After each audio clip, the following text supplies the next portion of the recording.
Hello বন্ধুরা, আগের ভিডিওতে আমি দেখিয়েছিলাম যে ভার্টিক্যাল, হরিজেন্টাল আর ডায়াগোনাল অথবা দাড়ি, আড়ি আর কচি এই লাইনগুলো দিয়ে কিভাবে আমরা সহজভাবে ছবি অঙ্কন করতে পারি বা ড্রয়িং করতে পারি।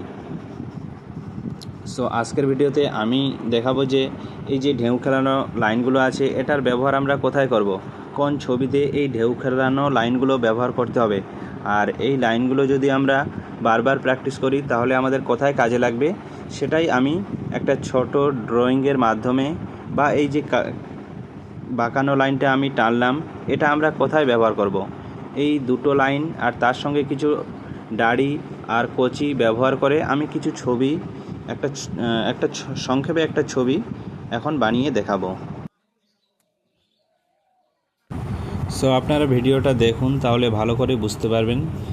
আর যদি বুঝতে না পারেন তাহলে আমাকে বিষয়টা একটু কমেন্ট করে জানাবেন যে আর কিভাবে কোথায় সমস্যা হচ্ছে, কিভাবে করালে আপনাদের ভালো হবে। তো বিষয়গুলো আমাকে কমেন্ট করে জানাবেন, তাহলে আমি আরও ভালোভাবে বোঝানোর চেষ্টা করব।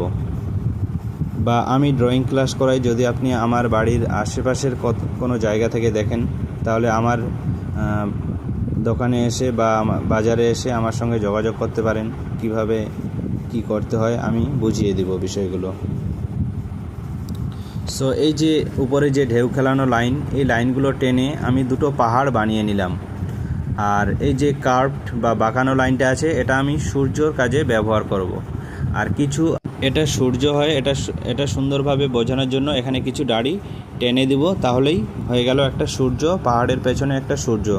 আর এই মাঝখানে যে অংশটা আছে সেটা হলো জলের স্তর। আপনারা চাইলে বাচ্চারা কিন্তু রং করতে বেশি পছন্দ করে, সেক্ষেত্রে আপনারা তাদেরকে বলবেন এটা একটু কালার করতে বলবেন, তাহলে ভালো হয়। আমার উদ্দেশ্য হলো বিষয়গুলোকে সহজ করে দেখানো, তাই আমি এখানে কালারের ব্যবহার করছি না বা কালার করে দেখাচ্ছি না। কালার করলে ভিডিওগুলো অনেক বড় হয়ে যাবে আর বিষয়গুলো বুঝতেও অতটা ভালো হবে না। কালার হলো একটা মিডিয়াম, এটা পরে শিখতে হয়। সবার প্রথমে যেটা শিখতে হয় সেটা হলো এই লাইনের ব্যবহার, ড্রয়িংটাকে স্ট্রং করতে হয়, তারপরে কালারের ব্যবহার শিখতে হয়। তো বাচ্চাদের ভালো লাগে না, তাই তারা চায় যে একটু কালার করতে, কালারফুল জিনিস বাচ্চারা পছন্দ করে, সেক্ষেত্রে কালার ব্যবহার করা যায়। তো উপরে যে অংশগুলো দিয়েছি এগুলো হলো মেঘের অংশ। তো এখানে আপনারা চাইলে পাহাড়গুলো কালার করতে পারেন। এই যে এটা হলো জলের স্তর, উপরের সূর্য আর পাহাড় আর মেঘ, সামান্য কিছু ছবি দিয়ে একটা সিনারি এখানে বানানো হয়েছে লাইনগুলোর ব্যবহার করে। এখানে সূর্যের কালার হিসেবে অরেঞ্জ কালার